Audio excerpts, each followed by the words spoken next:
Olá, queridos, boa noite, tudo bem? Sejam bem-vindos.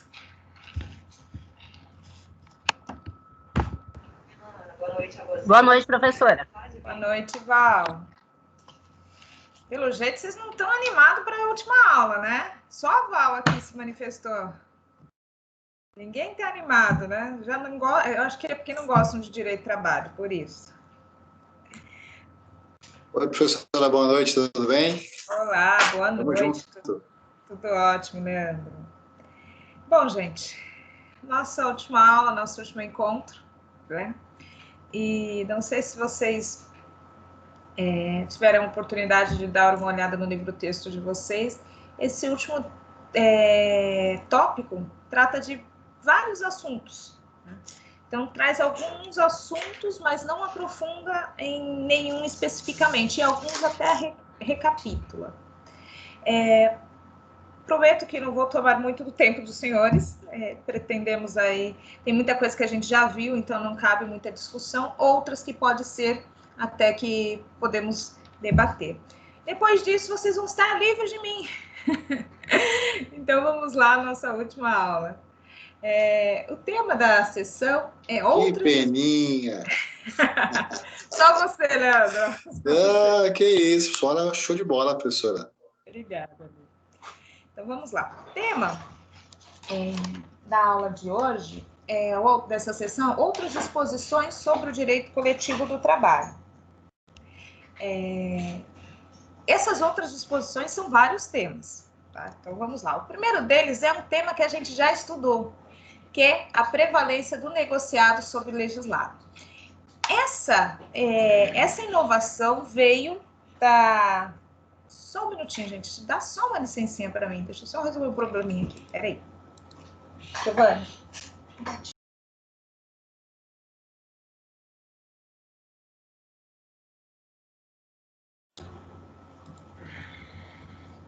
Perdão, gente. É só meus gatos que querem subir aqui e fazer uma bagunça aqui. Então, desculpa. Vamos lá. Então, esse princípio da prevalência do negociado sobre o legislado foi uma inovação trazida pela reforma trabalhista muito, mas muito mesmo criticada.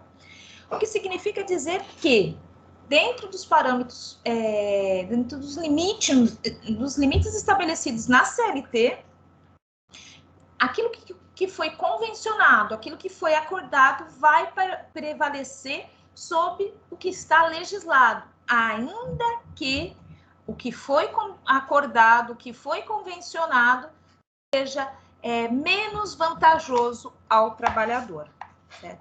Então, o acordo coletivo e a convenção coletiva e outros dispositivos de acordo vão permanecer em face da lei. Certo? Então, esse é o princípio da prevalência do negociado sobre o legislado.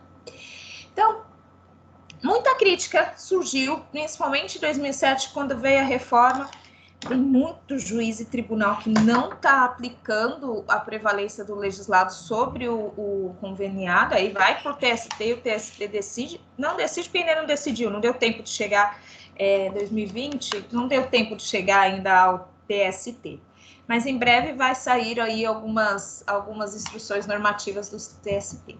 Quem defende esse princípio o fundamenta com base no artigo 7º, tá? No inciso 26, no inciso 13, inciso 14 e inciso 6º da Constituição. O artigo 7, inciso 26, ele traz aí como direito dos trabalhadores convenções e acordos coletivos. Deixa eu só passar aqui, ó.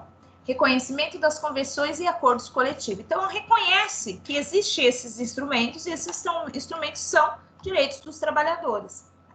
Então, a partir do momento em que a Constituição reconhece a existência de convenção e acordo coletivo, logo, as relações do trabalho não vão ser só regidas pela CLT.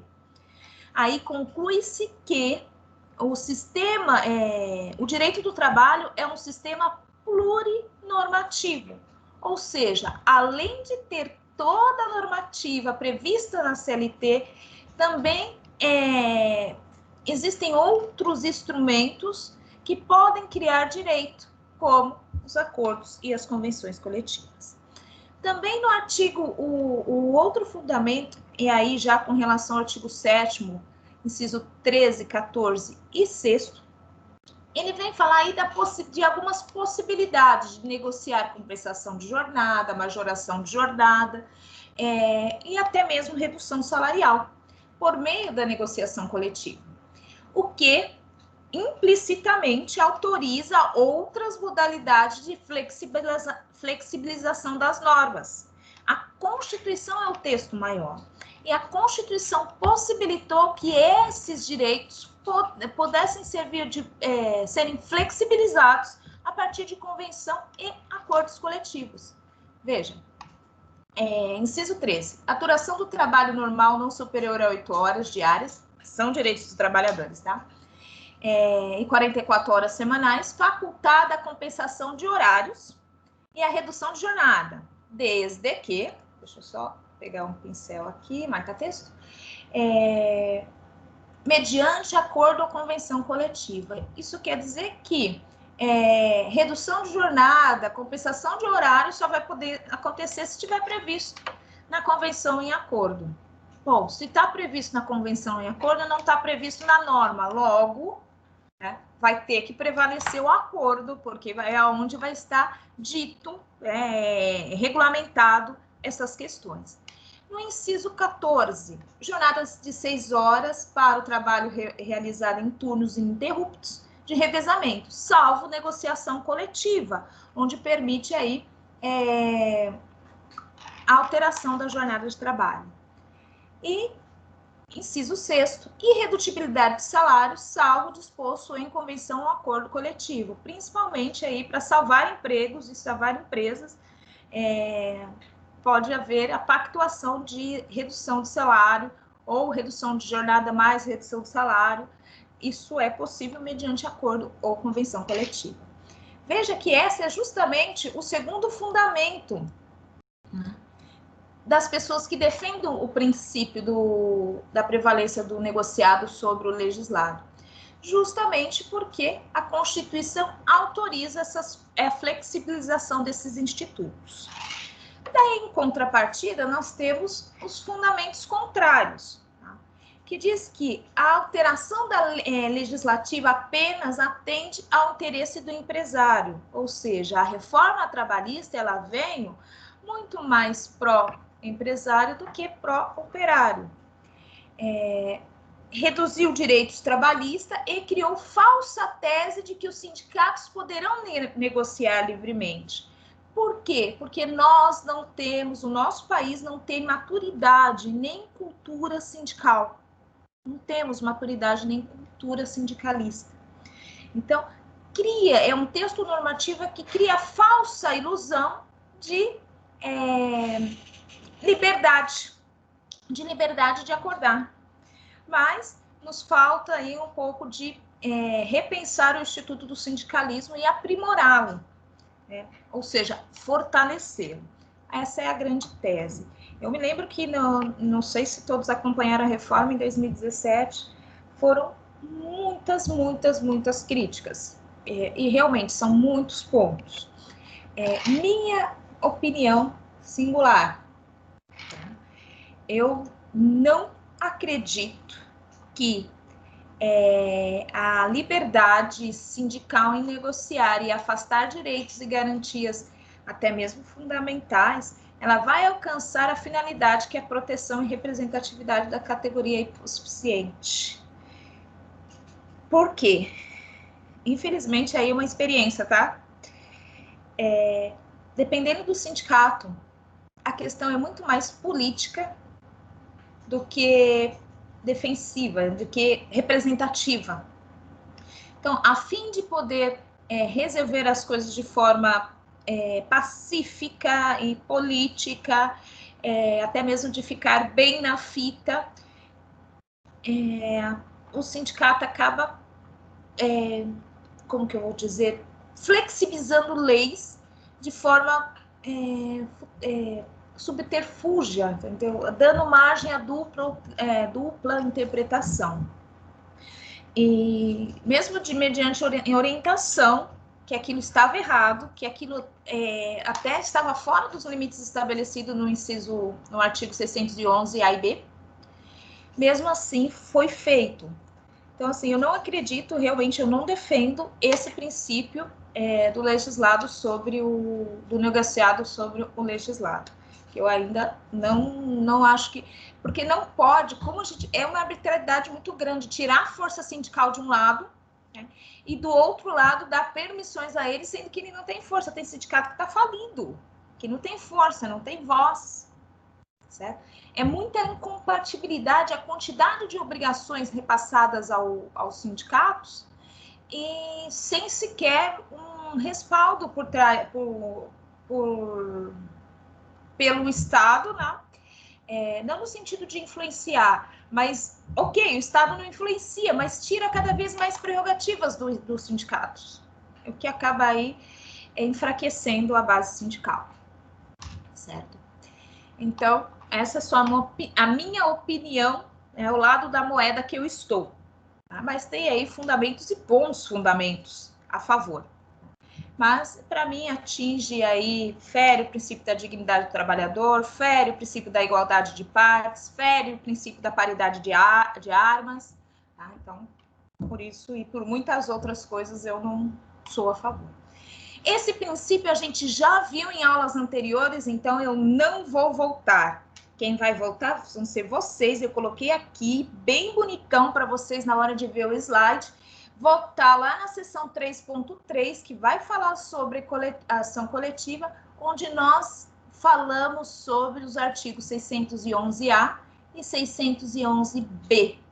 O 611A traz as matérias que autoriza a convenção, a negociação coletiva. Então, sobre aquelas matérias do artigo 611A, que eu não vou ler aqui porque é extenso, mas vocês vão retornar lá na sessão e vão estudar. Então, no 611A, está lá o que pode ser matéria de negociação coletiva. Enquanto no 611B está um conjunto de institutos que não podem ser objetos de negociação coletiva, que são os limites aí à negociação. Exemplo, salário mínimo, aposentadoria, licença maternidade e alguns outros, certo? Por favor, leiam esse artigo que a prova é semana que vem, tá? Tenho aí, vão buscar esses dois artigos, 611 e A e B. Captei vossa mensagem, ó sábio guru. Oi? Captei vossa mensagem, ó sábio guru. Ainda bem. Alguma pergunta sobre legislado e negociado?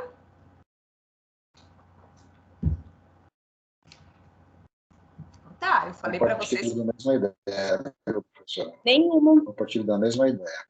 Perfeito. Gente, como eu falei aqui, vários pontinhos. A gente já mudou de assunto. Vamos falar agora do plano de demissão voluntária ou incentivada. Então, alguns usam a palavra demissão voluntária, outros demissão incentivada, né? E aí a sigla é PDV ou PDI. Tá? O que consiste? Consiste assim, empresas, tanto privadas quanto estatais, que precisam reduzir a sua folha de pagamento, precisam enxugar o quadro, e às vezes esse enxugar é uma quantidade grande, eles acabam oferecendo várias vantagens ao trabalhador se ele aderir a esse plano de demissão voluntárias. Né? Por exemplo, eu já vi aí em planos oferecer 3 anos de plano de saúde, certo? Então, oferece vantagens mesmo que qualquer exoneração, qualquer demissão sem justa causa por parte do empregador, né, não daria aquelas vantagens. Por isso que acaba sendo mais tentador para o trabalhador, né, principalmente para o trabalhador qualificado, que ele sabe que vai encontrar outro emprego de forma rápida. Mas não deixa de ser vantajoso para a empresa também, porque o intuito dele é diminuir a folha de pagamento.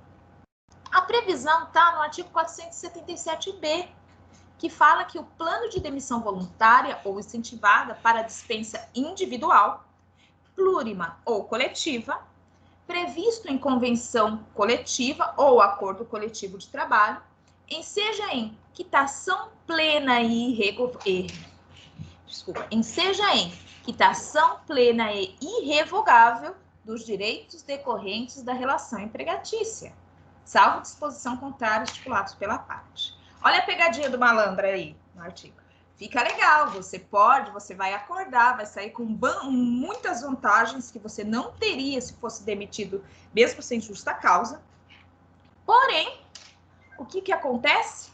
Você abre mão de pleitear qualquer direito na esfera do judiciário. Está expressamente, quitação plena e irrevogável de todos os direitos trabalhistas. Então, veja que a partir do plano de demissão voluntária, não se pode mais reclamar nenhum direito na justiça. Antigamente... Oi, pois não, Leandro. O Estado de São Paulo, nos últimos 5, 6 anos, fez um PIDV, né? E aí ela deu como prêmio, como incentivo, um salário por cada ano trabalhado até o limite de 20 salários, e não poderia passar a somando salário, mais multa e tal, R$500 mil. Mas agora que ela falou, eu fiquei imaginando que tem, ou que age, ou que comete algumas infrações trabalhistas, e que ao final de correr o risco de sofrer várias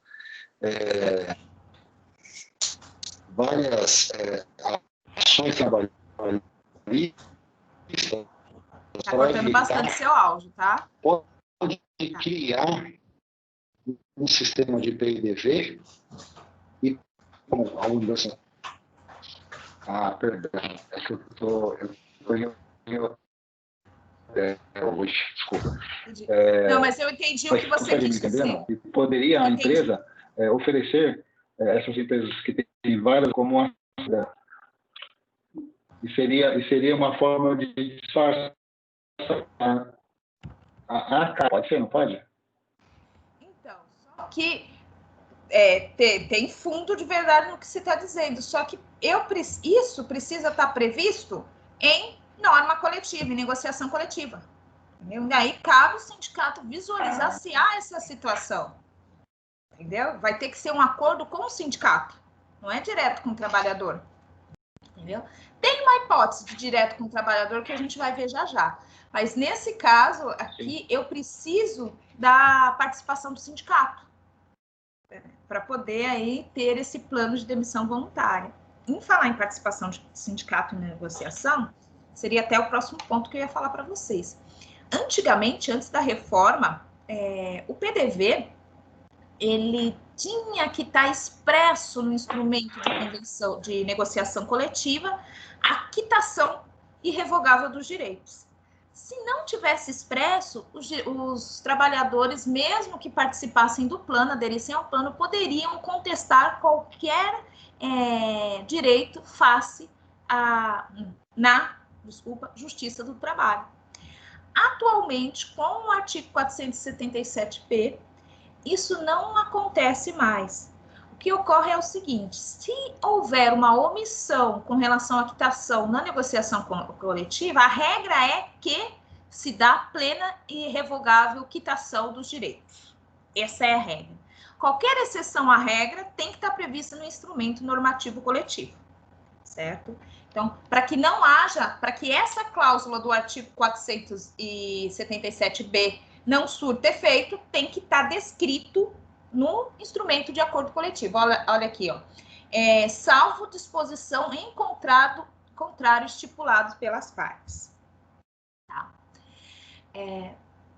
É interessante para quem realmente está precisando, mas tem que sopesar aí a possibilidade de inclusão no mercado de trabalho, de reinserção no mercado de trabalho e as vantagens aí oferecidas, e se há algum ilícito querendo ser acobertado por detrás disso. Agora, um outro assunto que é a negociação individual. Quando o patrão vai lá individualmente e negocia com o funcionário. Porém, a negociação que trata o artigo 444 é sobre os temas que estão constantes no artigo 611B, ou desculpa, 611A, ou seja, aqueles que seriam de negociação coletiva. Captaram? Entenderam? O patrão vai estar direto com o empregado falando sobre, tratando de assuntos do artigo 611A. Esses assuntos é destinado a ser tratado em instrumento de negociação coletiva. Então, não poderia ser uma negociação individual, teria que ser uma negociação coletiva. Mas o 444 abre uma brecha para a possibilidade de haver uma negociação individual direta com o empregador, sem a necessidade aí da participação do sindicato. Vamos ler o artigo. As relações contratuais de trabalho podem ser objeto de livre estipulação das partes interessadas em tudo quanto não contravém as disposições de proteção de trabalho. Então, não pode, tem que respeitar os limites, inclusive estabelecidos para a convenção. Aos contratos coletivos que lhes sejam aplicáveis e as decisões de autoridades competentes. Então, veja, o patrão pode, a primeira parte, que é o caput, já a gente vai para o parágrafo para complementar. O patrão vai poder acordar diretamente com o trabalhador, desde que esse acordo não contraria a lei, não contraria negociação coletiva e nem contraria ato normativo de autoridade do Ministério do Trabalho, por exemplo. Certo?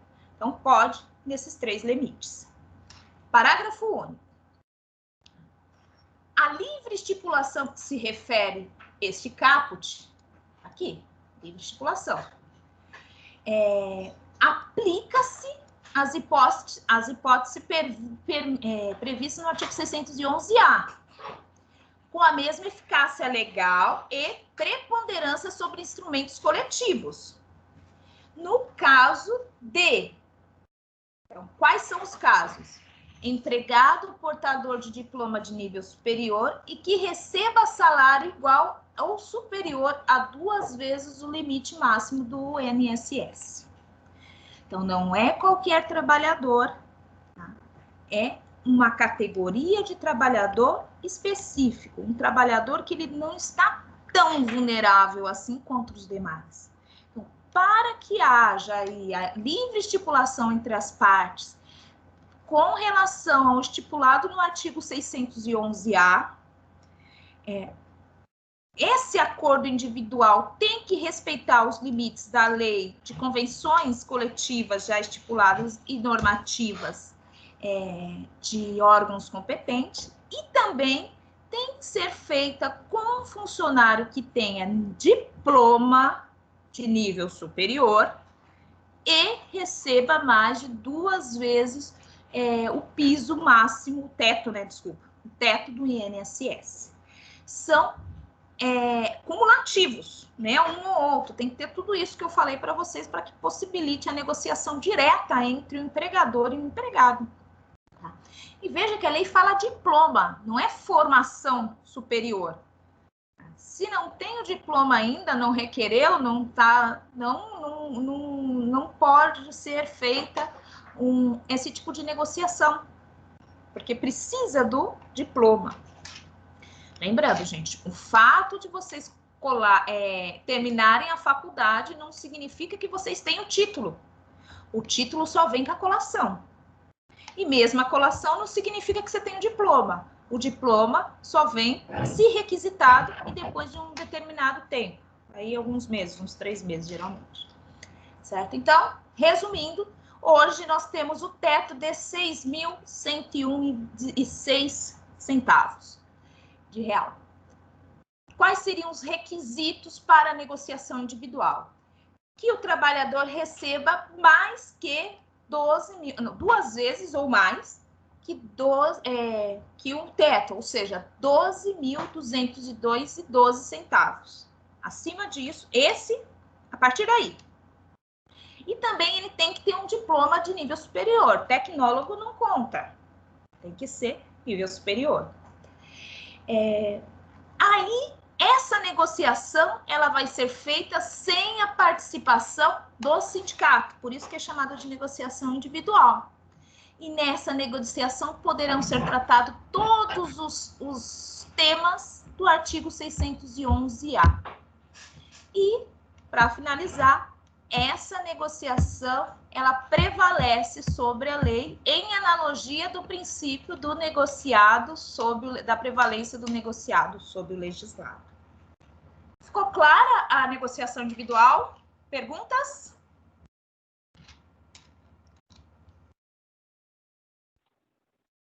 Não, tranquilo. É bem Tranquilo. claro. Obrigada, valeu, gente. Então, mais um tema. Comissões de empregados nas empresas. Eu acho tão utópico isso, mas tudo bem, vamos lá. Tem empresa boa, tem muita empresa boa, principalmente multinacionais, né? A Que Universidade acaba... de São Paulo é boa. Oi? A Universidade de São Paulo é empresa boa. Mas assim, tem empresa boa. Mas mesmo assim, até chegar daqui, da teoria, até chegar a uma universalização da participação do empregado na empresa, a gente está muito longe, né, Lê? Estamos caminhando. Inclusive, essa semana o diretor lá do Instituto reclamou, porque teve justamente uma eleição para um representante dos funcionários e não teve ninguém que se candidatasse. Porque justamente é meio utópico, porque um funcionário, ele basicamente ele só vai lá, participa, escuta, e aí acaba ficando que só formação acaba desestimulando um pouco. Mas pelo menos tem estabilidade, né? A estabilidade ganhou quando passou no concurso. No caso de vocês é verdade. Vamos lá. Artigo 11 da Constituição, vamos partir dela. Tinha um outro, mas o outro eu vou deixar para depois. Nas empresas com mais de 200 empregados, é assegurada a eleição de um representante destes com a finalidade exclusiva de promover o entendimento direto com os empregadores. Já parte do pressuposto que tem que ter mais de 200 empregados, então a empresa é forte. Mas tudo bem. A lei foi colocada na Constituição, mas trata-se de uma norma constitucional de eficácia limitada, que precisa ser regulamentada. E ela só foi regulamentada com a reforma trabalhista. E a reforma trabalhista inseriu o artigo 510-A, que fala que nas empresas com mais de 200 empregados é assegurada a eleição de uma comissão para representá-los, com a finalidade de promover o entendimento direto com os trabalhadores. Aí vem os incisos e os parágrafos regulamentando, explicando essa situação. Veja, o objetivo das comissões é criar um sistema de representação não sindical.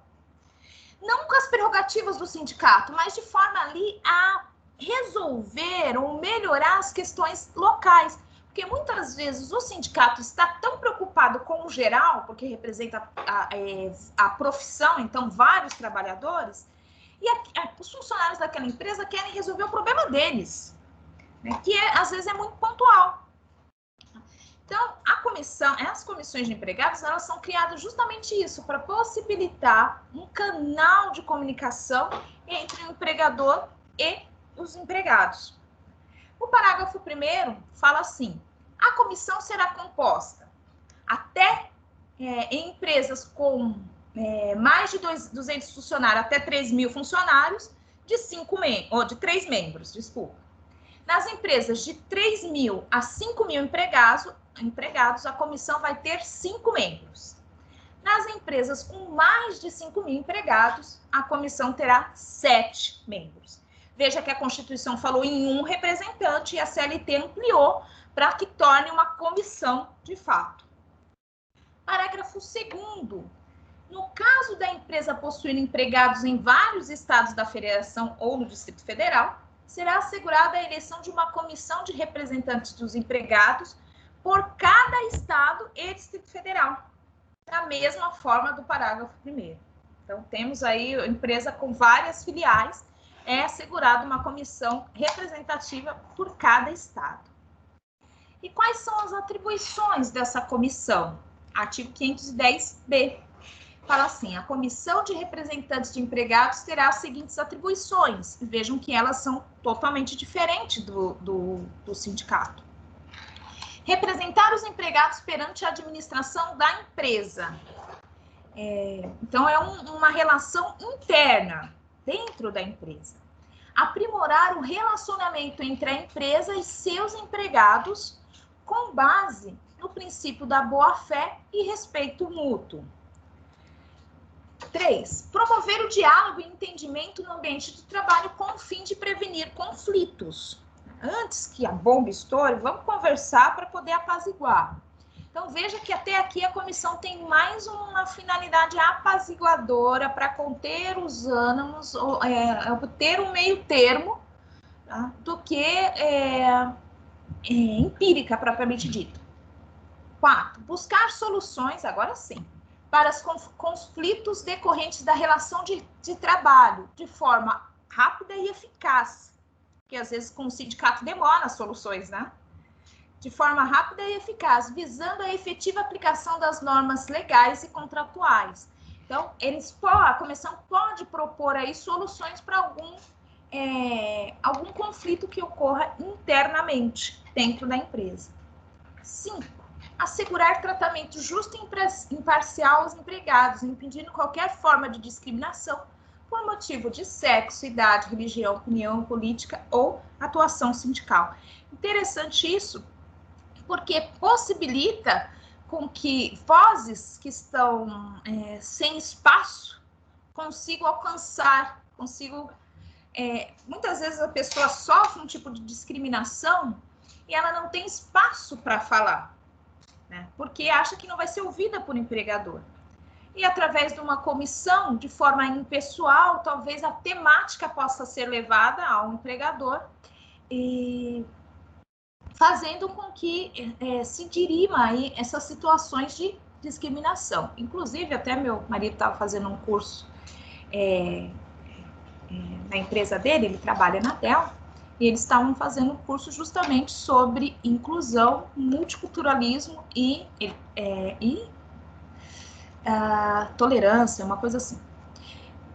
E a área dele totalmente, não tem nada a ver com isso, ele é design instrucional. E quem estava ofertando esse treinamento, que é obrigatório, foi obrigatório para todos os funcionários, é uma empresa especializada em combate à discriminação no trabalho. E aí vem mais um outro dado que eu descobri ele comentando hoje. Essa empresa, o CEO é o próprio Michael Dell. E quem participa dessa empresa, que não tem, que a finalidade ali é muito mais o desenvolvimento das próprias empresas, são vários grandes empresários, várias grandes empresas, com o fim de coibir a discriminação dentro da própria empresa. E essa ideia, né, do Michael Dell surgiu a partir de uma pesquisa onde foi relatada de forma anônima vários atos de discriminação que ocorriam e que as empresas ficaram pasmas, porque não imaginavam que ocorria, sendo que já tinha vários canais abertos de ouvidoria para qualquer tipo de preconceito e discriminação. Então, veja que é importante, sim, essa atribuição à comissão, porque, às vezes, a pessoa que sofre discriminação no trabalho, né, ela não tem voz. E, às vezes, a discriminação não vem do chefe, vem do teu colega de trabalho, né, vem com a cara do outro setor, vem da pessoa da cozinha que serve o café, vem do pessoal do restaurante, do pessoal da segurança, vem do medo, vem entre trabalhadores. Então, é uma prerrogativa importante da comissão. 6. Encaminhar reivindicações específicas dos empregados do seu âmbito de representação, e acompanhar o cumprimento das leis trabalhistas, previdenciárias e as convenções coletivas e acordos coletivos. E aí a comissão surge como fiscal. Se não for cumprida, comunica o sindicato, que o sindicato vai tomar a medida cabível. Veja, a comissão não pode dispor sobre a matéria do 611-A, porque no artigo 611-A, a prerrogativa é de negociação coletiva. E só tem legitimidade para negociação coletiva sindicato, federação e confederação. Ok? Ainda sobre comissão, né, esses representantes da comissão, eles são eleitos. Então, vai ter o edital, vai ser afixado o edital de forma ampla, com antecedência. Quem quiser pode se candidatar. Né? E o mandato é para 1 ano. Cada 1 ano vai ter novas eleições. Essa pessoa tem estabilidade no emprego desde o registro da candidatura até 1 ano depois do fim do mandato. E não pode sofrer aí despedida arbitrária, estendendo como tal o que não se configura como motivo disciplinar, não se fundar em motivo disciplinar, técnico, econômico. Ou seja, não pode ser demitido salvo a justa causa. Tá? Então, essas são as comissões de empregados nas empresas. Perfeito? Perguntas sobre as comissões? Vocês estão top hoje, então. Demais. Mudando de assunto, mas ainda dentro dele. Ainda falando sobre a questão de participação do empregado. Mas agora não na gestão. Agora a participação nos lucros e resultados. Aí tá, né? Ai, como seria tão bom se fosse obrigatório para todo mundo. Seria ótimo, Exato. ótimo. Exato, mas não é assim que funciona. Então, é um direito do trabalhador? Sim. Está previsto no artigo 7º? Sim. É direito fundamental? É. Mas, norma constitucional de eficácia limitada. Ou seja, precisa de regulamentação para que possa aí ser efetivada, concretizada. Está lá no inciso 11 da Constituição, que fala assim: são direitos dos trabalhadores, participação nos lucros ou resultados desvinculados da remuneração e, excepcionalmente, participação na gestão. A participação da gestão vai nas comissões. Ok, está em previsão. Né? Conforme definido em lei. Então, vai ter uma lei, tem a lei que regulamenta a participação nos lucros e resultados.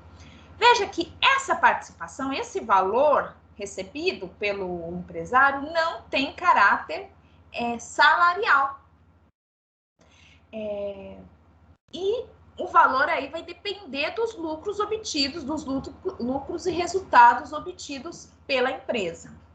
A regulamentação, que pela Constituição deveria vir por lei, está na Lei 10.101 de 2000, que uma característica bem importante diz assim: a previsão deve estar contida, a previsão da participação no lucro deve estar contida em acordo ou convenção coletiva do trabalho, ou estabelecida por meio de comissão paritária, ou até mesmo dentro do regimento interno da empresa, certo? Ainda também, se for estabelecida através de uma comissão dentro da empresa, né, uma comissão paritária, vai ter que ter um representante do sindicato participando dela. Tá no artigo 2 segundo, inciso 1º dessa leizinha aqui. Certo? A gente não vai tratar muito dela, mas o que eu queria falar para vocês é: tem PLE? Tem. Tá previsto em lei? Tá. Mas só vai ter se tiver previsto na convenção coletiva. E nela vai estar os critérios de pagamentos, né, os objetivos que vão ser estipulados para receber a participação no lucro e como será essa participação, essa divisão dos lucros. Então, vai estar previsto onde? Nos instrumentos de negociação coletiva. Então, não é um direito dentro do imediato, é somente se estiver previsto em instrumento de negociação coletiva. Então, aí eu tenho o seguinte caso: e o camarada que saiu, né, ou saíram com ele antes da repartição dos lucros, né, antes da distribuição dos lucros, ou ele pediu demissão porque teve um novo emprego, o que acontece com ele? Ele não vai receber? Vai sim.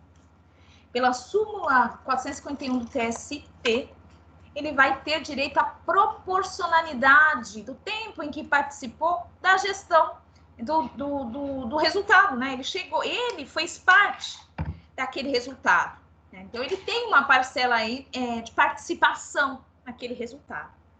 E a súmula diz assim, 451, participação dos lucros e resultados, rescisão contratual anterior à data da distribuição dos lucros, pagamento proporcional aos meses trabalhados, princípio da isonomia. Aí continua, fere o princípio da isonomia, instituir vantagem mediante acordo coletivo ou norma regulamentar que condiciona a percepção da parcela de participação nos lucros e resultados ao fato de estar o contrato de trabalho em vigor na data prevista para a distribuição dos lucros. Assim, inclusive na rescisão contratual antecipada, é devido ao pagamento da parcela de forma proporcional aos meses trabalhados, pois o ex-empregado concorreu para os resultados positivos da empresa. Tá? Então, o trabalhador terá direito, se estiver previsto na convenção, terá direito à participação nos lucros e resultados. O ex-trabalhador terá de forma proporcional aos meses trabalhados, mas sim, terá. Como que a empresa faz isso? Faz uma retificação, faz um segundo termo de rescisão corretivo, complementar, né? Uma rescisão complementar, aí fica tudo ok, tá? Fica tudo certinho, não tem a necessidade. Se a empresa fizer isso, não tem necessidade de se valer do judiciário. Outro tema, responsabilidade civil do empregador. Eu sou suspeita de falar de responsabilidade civil, né? Porque é um tema que eu gosto, é um tema que a gente trabalha muito no direito, na prática, no nosso dia a dia, em nossos processos, e é um tema aí que está em tudo, está em todos os ramos do direito. A palavra responsabilidade vem do latim respondere, que significa darem. Se você comete alguma ação, você tem que darem. Tá? A responsabilidade civil, ela vem prevista no artigo 186, 187, 927 do Código Civil. E é a base da teoria da responsabilidade de todo o ordenamento jurídico, por mais que esteja previsto no Código Civil. E o empregador, ele vai ser responsabilizado por danos causados ao trabalhador? Então, se ele causa algum dano de ordem material, de ordem extrapatrimonial, ele tem responsabilidade civil? Veja lá, o artigo 157 fala sobre o dever de reparar o dano em caso desse dano atingir aí, de reparar o dano causado ao funcionário. Artigo 157. Cabe às empresas. Esse cabe quer dizer que é o dever das empresas. Se não fizer, alguma coisa tem que acontecer. É uma obrigação da empresa. Cumprir e fazer cumprir as normas de segurança e medicina do trabalho. Instruir os empregados através de ordens de serviço quanto às precauções a tomar no sentido de evitar acidentes do trabalho ou doenças ocupacionais. 3. Adotar as medidas que lhes sejam determinadas pelo órgão regional competente. 4. Facilitar o exercício da fiscalização pela autoridade competente. Então, vamos lá dar ênfase aqui, inciso 1, inciso 2, inciso 3. O que acontece aqui? Diz respeito ao meio ambiente do trabalho, à saúde e à segurança do trabalhador. Nós vimos na aula passada que tem muitas normativas que falam sobre meio ambiente, medicina e segurança do trabalho. Quando o empregador deixa de tomar ali as devidas providências para a efetivação daqueles programas, ele vai responder civilmente pelos danos causados ao trabalhador. Pode até responder penalmente? Pode, mas aí é uma outra conversa, né? A depender das circunstâncias. A penal eu não vou nem me atrever, mas sim, poderia até haver uma responsabilidade penal, a depender aí da atitude do empregador. Mas o que interessa para nós é responsabilidade civil. A responsabilidade civil... Perdão, aqui, deixa eu só ligar aqui. A responsabilidade civil é a obrigação que incumbe alguém de reparar o prejuízo causado a outrem por uma ação ou uma omissão em virtude de danos provocados por pessoas ou coisas dele dependentes. Então, é alguém que tem que ressarcir o dano causado a outrem. O empregador tem o dever de reparar o dano causado ao seu trabalhador, caso as normas de segurança e medicina do trabalho não sejam cumpridas. A previsão, o fundamento legal da responsabilidade civil está no artigo 186 e 927. E o 187 também, porque o 187 fala de abuso de direito. Vamos lá. Artigo 186 do Código Civil.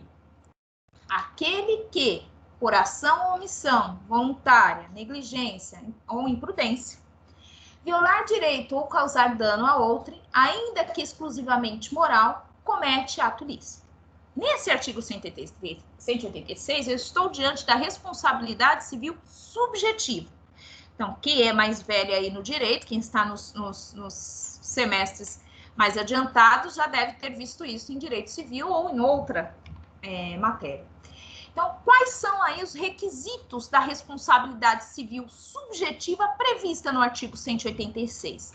Eu preciso ter ação ou omissão, preciso ter o dano, preciso ter o nexo de causalidade entre a ação cometida e o dano causado, ou seja, o dano tem que ser causado por aquela ação, e tem que ter culpa. Ou seja, a intenção, culpa ou dolo, que a culpa no direito civil é tratada de forma diferente, tá? Culpa, a intenção de fazer aquela determinada conduta, por exemplo, a intenção de não fornecer EPI, né? Ou negligência ou imprudência. A imperícia não está aqui, mas ela entra, tá? Está especificado que a negligência e a imprudência absorveu a imperícia.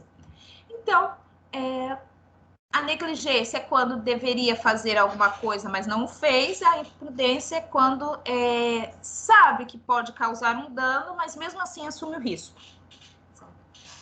Então, veja, para a responsabilidade civil subjetiva configurada no artigo 186, eu preciso ter dano, ação e omissão, dano, nexo de causalidade e culpa. E nessa culpa, eu entendo como culpa, desculpa a redundância, a intenção, tá? A intenção de causar o dano, ou a negligência, imprudência ou imperícia, né? Que é aquela culpa sem intenção. No artigo 927, creio que na hora de estudar essa aula, vocês vão ter que estudar ouvindo me ouvindo, porque tem muita coisa que eu não escrevi aqui, também não está explícito na matéria, lá na apostila, está implícito, tá? Ou está de forma bem genérica. Então, artigo 927, aquele que, por ato ilícito, qual é o ato ilícito? Artigo 186 e 187 do Código Civil. Causar dano a outrem, fica obrigado a reparar. Ok, então se causar dano, vai reparar. Parágrafo único. Haverá a obrigação de reparar o dano, independentemente de culpa, nos casos específicos em lei, ou quando a atividade normalmente desenvolvida pelo autor do dano implicar, por sua natureza, risco para o direito de outrem. Então, a natureza da atividade implica em risco à saúde, à própria vida de outra pessoa e aos direitos em si. Aí, no 927, eu estou diante da responsabilidade civil objetiva. A responsabilidade civil objetiva, basta que fique caracterizado o dano e o nexo de causalidade. Eu não preciso aí da culpa. culpa, porque a atividade desenvolvida pelo empregador tem um risco e o empregador assumiu esse risco ao estabelecer aquela atividade. Então, essa responsabilidade civil objetiva não precisa provar a culpa, ou seja, a intenção, a negligência, a imprudência, a imperícia. O próprio risco da atividade, né, já faz com que haja aí um indicativo de risco. O que tem que ficar demonstrado é o dano causado e o nexo de causalidade entre a ação e o dano. Então, veja, deixa eu só falar um pouquinho do artigo 187, que eu não coloquei aqui. O artigo 187 fala de abuso de direito, que até pode caber no direito do trabalho quando o empregador abusa do seu poder diretivo. Se causar dano, também vai responder aí, vai ter que indenizar. Então, veja, sintetizando aí, escrevendo em palavras tudo que eu falei. A responsabilidade civil é dividida em subjetiva e objetiva. Tem outras, mas a basicão é essas aí. Em ambas, precisa ser demonstrado dano e nexo de causalidade. Ou seja, o empregador tem que ter sofrido um dano gerado pelo exercício de suas atividades laborativas. Existência de liame entre o ato ou omissão do empregador e o acidente ou a doença do trabalho. Tem que ter algo. A ação ou omissão do empregador foi que causou aquele resultado. Se não houvesse a ação, nexo de causalidade, se não houvesse aquela ação, não haveria aquele resultado. Ou se não houvesse aquela omissão, não haveria resultado. Só que, na teoria, o que difere a teoria objetiva e subjetiva é justamente o elemento culpa. Porque na responsabilidade civil subjetiva, para que ela fique caracterizada, eu preciso demonstrar, preciso provar a intenção do empregador em causar o dano ou que ele agiu de forma negligente, imprudente ou imperito, que é não tinha intenção, mas sabia que poderia acontecer. Então, veja, na responsabilidade civil subjetiva, tem que provar a culpa para que haja aí o dever de indenizar. Essa culpa é aquela intenção ou não de cometer o ato.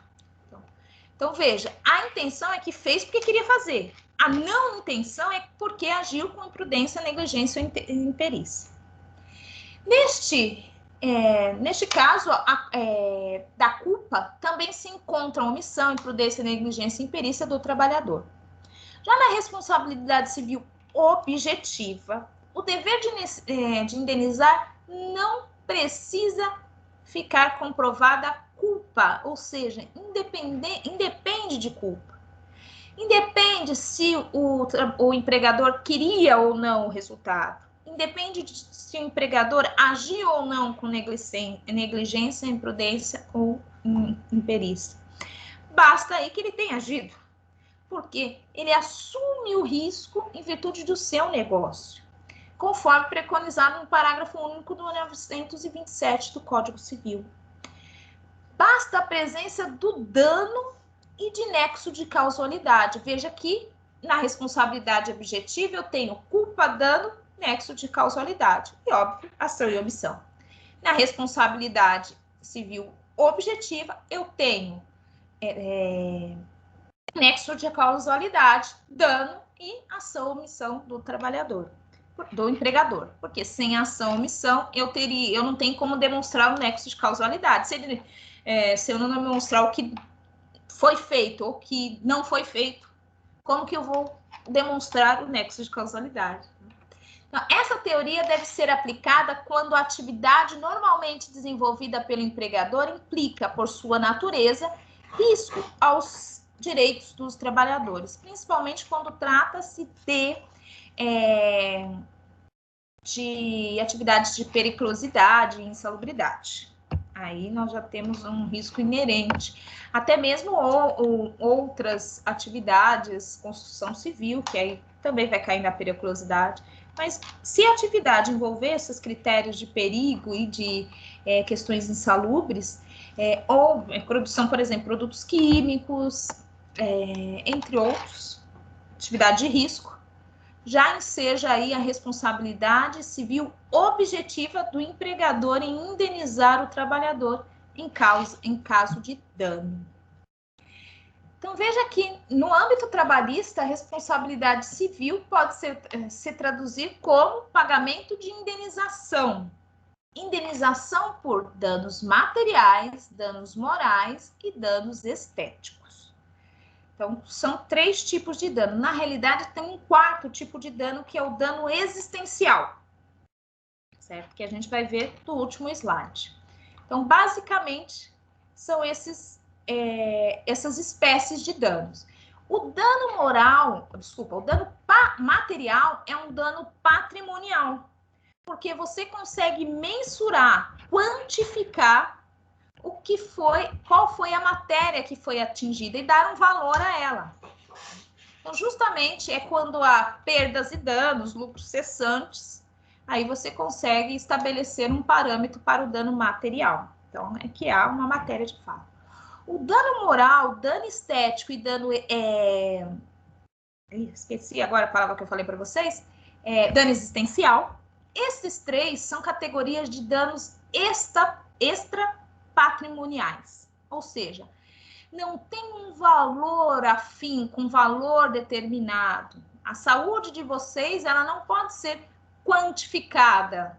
Não dá para você estabelecer o valor desse dano moral. O que há? Oi?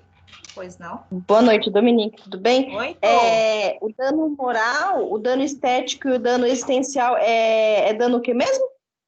Extrapatrimonial. Tá, obrigada. Por nada, querida. Então, dano material é dano patrimonial. Dano moral, estético e... Nossa, fugiu de novo. Essa palavra tá existencial, tá fugindo da minha mente hoje. São danos extrapatrimoniais. Então, fica difícil de você mensurar. É muito subjetivo o valor desse dano moral. Tá? Então, eles possuem a mesma natureza. Vamos lá, um a um. Primeiro, dano material. Ele decorre aí do decréscimo, da perda do patrimônio econômico da vítima. Então, um trabalhador sofreu um determinado dano e houve uma perda do patrimônio dele. Por exemplo, ele sofreu um acidente e custeou o tratamento. O custear as despesas médicas em si, só as despesas médicas são dano patrimonial, porque saiu do bolso dele, saiu din-din do bolso dele, dano material. Então, podem ser gastos com tratamento de saúde, pagamento de pensão mensal em razão de perda de capacidade laborativa. Nesse caso, a pensão deve ser fixada proporcionalmente à perda da capacidade laboral e pelo tempo que ela perdurar.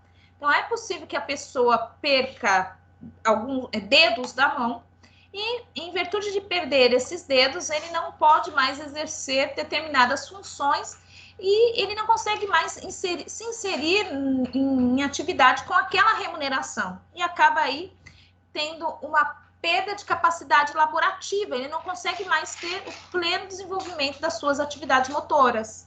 Com isso, ele não consegue mais exercer certas atividades laborativas.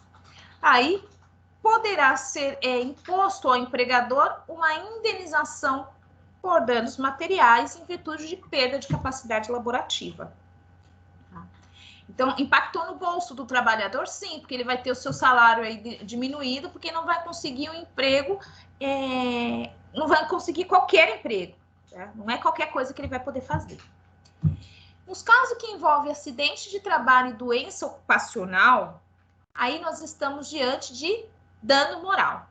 E o dano moral aí, ele é presumido. E uma coisa que vocês vão ver muito, muito, muito na jurisprudência, na vida de vocês, e qualquer coisa que vocês vão ler, é que nós falamos em dano moral em répcia. Tá? Isso aqui, em répcia. Por quê? Isso significa presumido. Presume-se que existe. Ou seja, não precisa provar a moralidade, o dano à moralidade. A partir do momento que sofreu um acidente do trabalho, uma doença ocupacional, automaticamente isso já é considerado um dano moral. Não precisa provar o dano moral. Isso já é um dano moral. Mesmo porque quando se tem um problema de saúde, afeta toda a capacidade psíquica da pessoa. E não só da pessoa, mas no caso aqui vai ser só do empregador, mas até mesmo da família. Então, o dano moral é presumido, ou seja, é dano moral in répcia, que pressupõe que o dano, por atingir a saúde do trabalhador, gera abalo, dor, constrangimento, aflição, sem que seja necessário qualquer prova acerca de tais consequências. Sofreu um acidente aí com uma serra, sofreu um acidente com um carro, não vai ter dor? A dor é dano moral. Toda dor que é imbuída, nenhum ser humano precisa sentir dor. Toda dor que é imbuída em virtude de um ato aí, de um ato aí de negligência, imprudência, imperícia, ou até mesmo de culpa, ou em virtude do risco da atividade, se infligiu dor, isso é dano moral. O dano moral é considerado doutrinamente o dano extrapatrimonial, que eu já falei para vocês. Por que a gente fala dessa diferenciação? Porque a indenização por prejuízo material é sempre patrimonial. E aqui eu posso quantificar, porque vai ter o valor da conta do médico. Tá? Dá para quantificar. Abrangido aqui no dano material, danos emergentes, aquilo que foi perdido, tá? E lucro cessante, aquilo que vai deixar de ganhar. Tá? Então, emergente, dano emergente e lucro cessante engloba aí o dano material, prejuízo material. Já o prejuízo moral ou dano moral não dá para ser quantificado. Tá? Nem quanto vale a dor que você sentiu. Não tem como quantificar isso. Vai depender de vários fatores, né? Por que você está sentindo essa dor? Onde você está sentindo essa dor? Quais os fatores que determinaram essa dor? Tá? Por isso chamado extrapatrimonial. Aí, em virtude dessa dificuldade de estabelecer um valor do dano moral, o direito do trabalho estabeleceu parâmetros para a aferição da indenização. Já coloco desde já que é totalmente questionável, tá? Esses parâmetros. E também é possível de reforma no tribunal e até mesmo ter se você for bom de argumento. Tá no artigo 223G. Quais são os parâmetros aí para estabelecer o valor do dano moral? Ao apreciar o pedido, é que toda essa parte vai falar de dano moral, tá? O dano extrapatrimonial. Ao apreciar o pedido, o juiz considerará: 1. A natureza do bem jurídico tutelado, a intensidade do sofrimento ou da humilhação, a possibilidade de superação física ou psicológica, os reflexos pessoais e sociais da ação ou da omissão, a extensão e a duração dos efeitos da ofensa, do dano, né? As condições em que ocorreu a ofensa ou prejuízo moral, o grau de dolo ou culpa, até isso vai ter que aferir, a ocorrência de retratação espontânea, o esforço efetivo para minimizar a ofensa, o perdão tácito ou expresso, quando a vítima perdoa o ofensor, a situação social e econômica das partes envolvidas e o grau da publicidade da ofensa. Depender principalmente quando atinge a esfera íntima, né, e privada da pessoa. Então, veja, esses são parâmetros. O juiz, quando está diante de uma causa que envolva dano moral, tá? Ou melhor, dano extrapatrimonial, que vai incluir o moral, o estético e o... Esqueci de novo, gente. Fala aí para mim, vai, o Dominique, que já anotou. Existencial. Nossa, até a cabeça está na nuvem. Então, esses 3 danos, ao estar diante de dano existencial, moral e estético, o juiz vai verificar essas situações do 223. O que existe, o que não existe, né? Tudo vai ter que ser aferido. Ele pode pedir perícia, perícia com psicólogo, perícia com médico específico, perícia com assistente social, né? Para poder demonstrar e conseguir verificar essas questões, tá? esses parâmetros.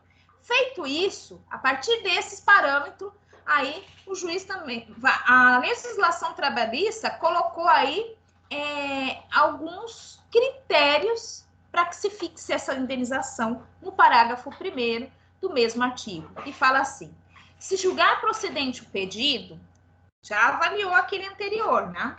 Aquelas situações. O juízo fixará a indenização a ser paga a cada um dos ofendidos, em um dos seguintes parâmetros, vedada a acumulação. Então, vai ter que encaixar em um dos incisos e não pode ser cumulado com outro inciso. Inciso 1. Ofensa de natureza leve. O valor será de até 3 vezes o último salário contratual do ofendido.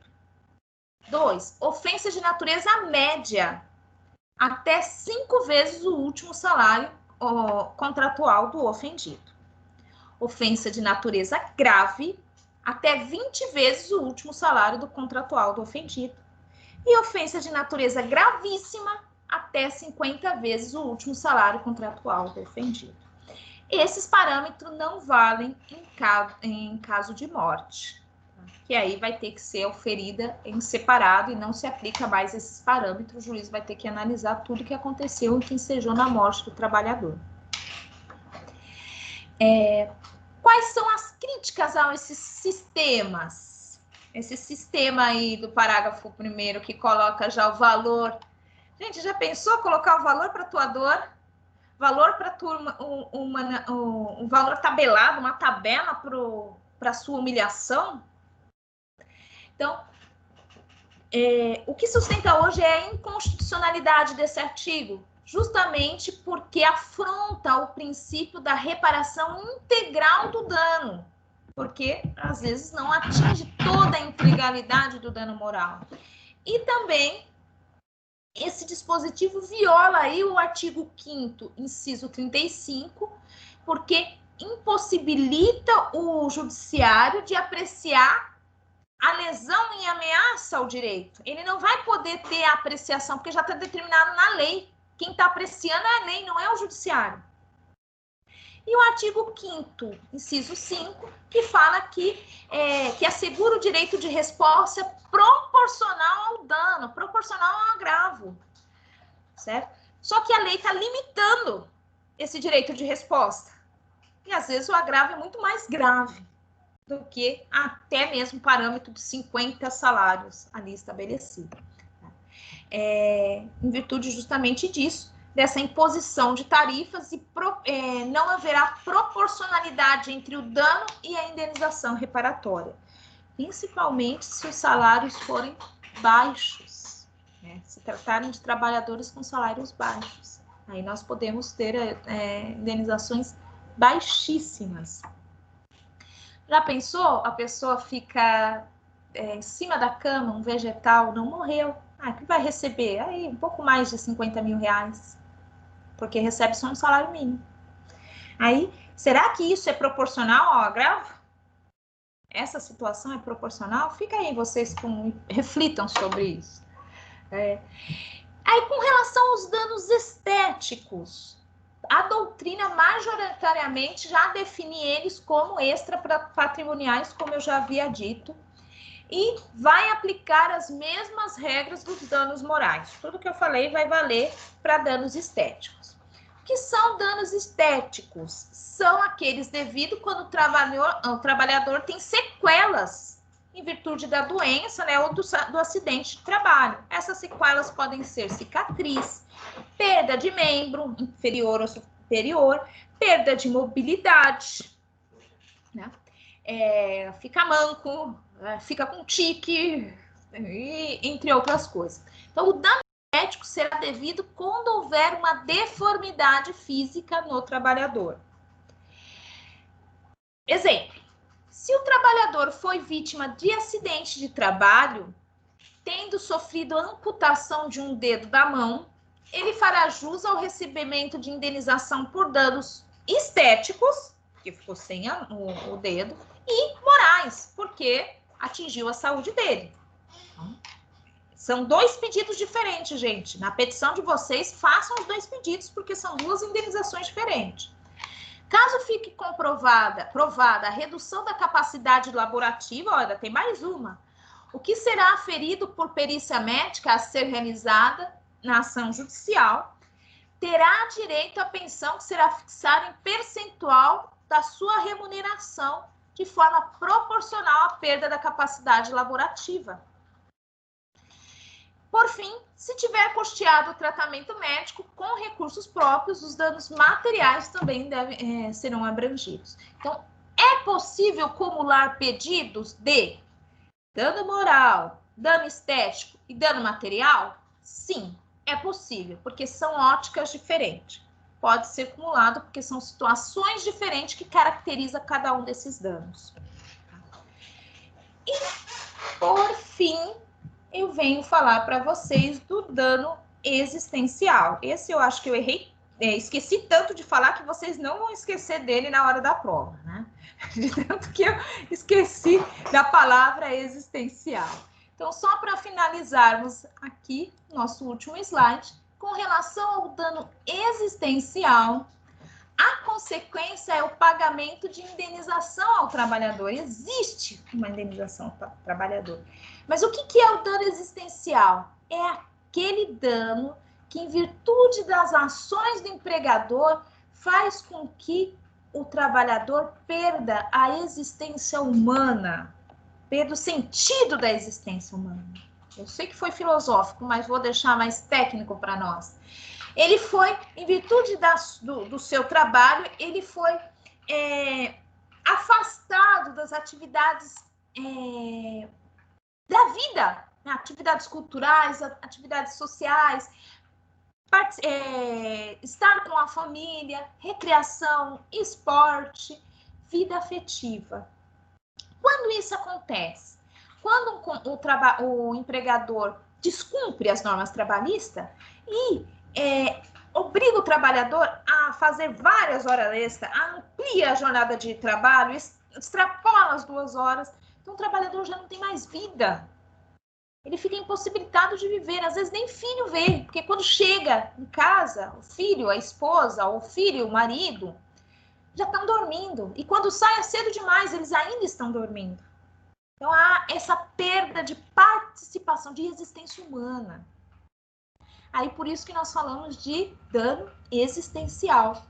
Essa limitação tem que ter por origem a conduta ilícita do empregador, sendo bastante comum essas reivindicações quando o obreiro é submetido a extensas jornadas de trabalho, em que há violação do limite legal de número de horas que podem ser laboradas por dia ou por semana. No caso concreto, então, vai ser uma situação, vai ter que observar caso a caso, não basta a prova, somente a prova da jornada extenuante. Não. Além disso, vai ter que comprovar que ficou privado dessa assistência social, familiar e afetiva. Às vezes fica muito claro, você consegue demonstrar aí os horários que você sai da empresa, você consegue demonstrar aí os eventos sociais ao qual sua família estava e você não podia estar porque estava trabalhando, tem as fotos para demonstrar que sua família estava lá e você estava trabalhando porque está no registro ponto. Então, não é algo terrível de se provar, de se comprovar. Então, preciso isso, comprovar a jornada exaustiva e comprovar a privação para configurar o dano existencial. Então, o dano existencial também é considerado um dano extrapatrimonial. Sendo assim, aplica as mesmas regras para o dano moral. Esta conduta ilícita não pode ser uma vez só. Ela tem que ser algo que seja corriqueiro. Assim como o assédio moral, tem que ser algo... Não pode ter acontecido uma vez só, porque aí não vai considerar dano existencial. Tem que haver uma privação, sim, por um lapso temporal. Então, tem que tem que ser corriqueira e perdurar no tempo e trazer prejuízo às relações sociais do trabalhador, sociais, familiares e afetivas, certo? Perguntas? Porque eu fiz minha parte. E aí, vocês? Perguntas? Perguntas, vamos lá. Eu sempre estou perguntando, professora, sempre fico mexendo o saco aí. Professora, caberia, o que se encaixaria quando você pega, como uma empresa pega um funcionário que está na ativa, ele é contratado, mas que a empresa está com raiva dele e não consegue demiti-lo por algum motivo de vínculo devido a CIPA e tal. A empresa coloca ele numa função onde essa função é não fazer nada. Nada, absolutamente nada. Ele fica inerte, ele fica lá parado, ele fica, por exemplo, ele fica no teto de uma empresa onde tem uma sala com pouca ventilação, tem água, mas ele tem que ficar lá 8 horas por dia. Entendi. Aí o dano pode ser até mesmo material, mas não vai moral, mas não vai ser isso que vai ser pedido, porque o que acontece aí nós estamos diante de um assédio. Tá? Assédio. Na esfera trabalhista, nós vamos chamar de mobbing laboral, que é semelhante, assim, é a mesma coisa que o bullying, certo? Mas na esfera do trabalho. Então, é aquele comportamento abusivo lá, tem que ser repetitivo, né? Que atinge a dignidade da pessoa, a integridade. Nesse caso de só colocar numa função que não faz nada, não está bem caracterizado o assédio.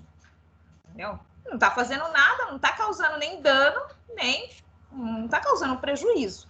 Tem que ficar explicitado aí que está havendo aí um comportamento abusivo.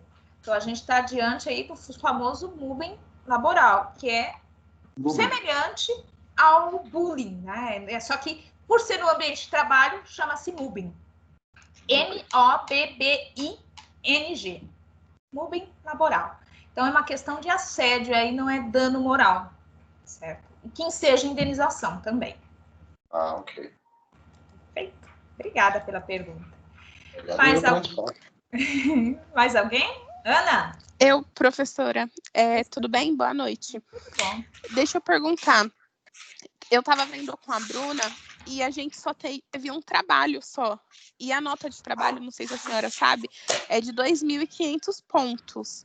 A gente, como teve um trabalho, ainda não atingiu a nota de trabalho que a faculdade pede. Vai passar algum outro trabalho? Não, porque esse trabalho valia 2.500 pontos. Ah, tá, entendi.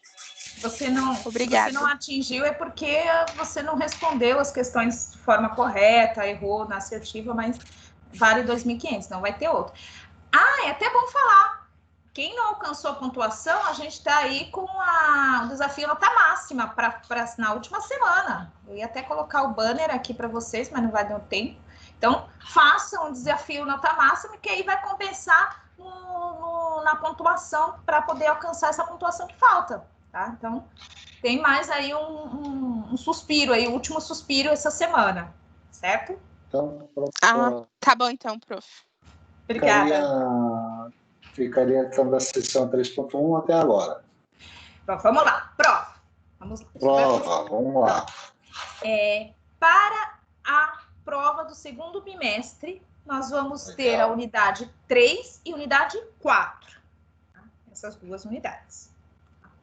Baseiam-se nos slides, que os slides estão os pontos principais, até mesmo de forma ilustrada. E, lógico, não vou estudar só o slide, porque eu resumo, mas slide e apostila.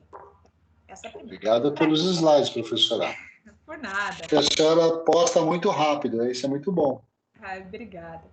Segunda questão. Para quem ficar de exame aí, o negócio não fica. O exame vai ser cumulativo, ou seja, vai ser todas as unidades. Vai ser a matéria do semestre todo. Então, vai ser difícil, porque o conteúdo é muito denso, certo? A prova vai acontecer nos mesmos moldes da prova anterior, ou seja, serão 20 questões de falso ou verdadeiro que vão ocorrer em 48 horas de todas as disciplinas. Então, não deixem para estudar na última hora, porque a gente viu muita coisa mesmo nesse segundo bimestre, certo? Então, e leiam a lei, pelo amor de Deus, gente. Fica com a CLT do lado, não fica só lendo o livrinho, não. Vocês não... eu já sou... Não conta, tá gravado, mas não conta. Eu sou contra livro, sabia? Livro didático, assim, que vai... Sou contra. Porque tira a capacidade de... a possibilidade de desenvolver a capacidade de pesquisa de vocês. Aí, quando vira advogado, porque decorou e passou no exame da ordem, não sabe pesquisar. Então, por favor, abram a legislação para poder estudar, tá certo? Aí, essa dica vale para a vida, tá bom? Creio que eu falei tudo. Mais alguma pergunta sobre a prova? Beleza, acho que é isso aí. Sim? Então tá, gente. Gente, obrigada pela companhia de vocês esse semestre. Agradeço muito aqui o contato que tivemos. Agradeço a oportunidade de ter participado da vida de vocês, a vida acadêmica de vocês. Agradeço por tudo que vocês ensinaram para mim também, porque aqui é uma via de mão dupla. Eu tento contribuir para a formação de vocês, mas aprendo muito com vocês. E agradeço por essa oportunidade de aprendizado.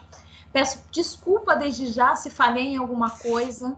Sou ser humana, todo ser humano é falho. Mas obrigada de coração por todo esse semestre junto, tá? Muito obrigada. Obrigado a você, professora. Eu agradeço muito você vir fazer essas aulas para a gente. Eu adorei. Obrigada. Tomara que estejamos no próximo semestre aí. Alguns eu sei que estaremos. Gente. Obrigada, professora. Tudo de bom. Eu que agradeço por tudo que você me ajudou. Obrigada, Lê. Gente, fica Obrigado, bem, se cuida, tá? E espero toda boa sorte. Só lembrando uma coisa, que para quem ficar de exame, não adianta mandar e-mail para mim, nem para ninguém dos professores, que os professores já vão estar de férias. Aí vocês vão ter que falar com os coordenadores. Em virtude da pandemia, houve redução para nós também de carga horária e de salário. Então, para compensar, eles vão dar férias antecipadas para nós. Aí vai ficar, para quem ficar de exame, vai ter que resolver com o coordenador qualquer problema, tá bom? Mas, obrigada. Amo vocês de coração. Um beijo. Fiquem bem, tá, gente? Obrigada. Obrigada. Namastê a todos. Tá? Até mais. Namastê. Boa noite, professora. Muito obrigado. Boa noite, gente. Obrigadão.